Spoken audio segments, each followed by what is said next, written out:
Hello, I created a script that you can run on Facebook that will help you delete all of the posts in your Facebook page.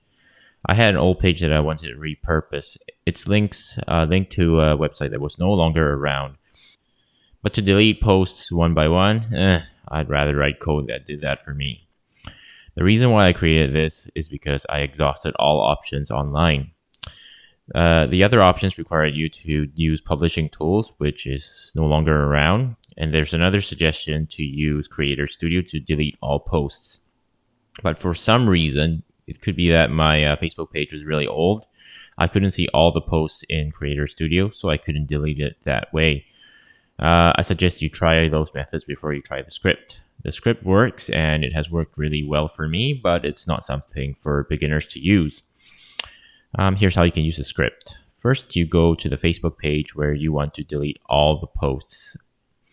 Then you open up your browser's console. On Windows, in Chrome and Firefox, it's the F12 button, or it's Control-Shift-I, which I believe in Mac is Command-Shift-I. Then you navigate to your console if you're not already there, and then you paste the code, which you can find in the link below, into the console and leave it to run. It takes 25 seconds to run, so don't be too surprised if nothing happens at the start.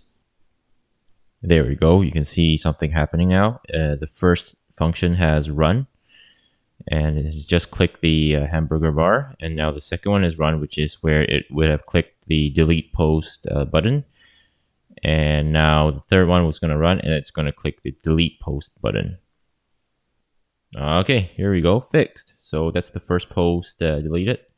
And now this script will just keep on running until it crashes, whereby if it meets up with a non-standard post, for example, if it meets up with a post that features your updated Facebook cover photo, then yes, it would crash.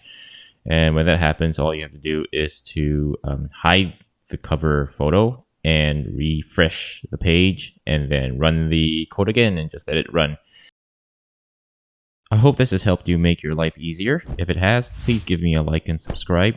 If you have any questions, leave a comment and I will see it. Thanks.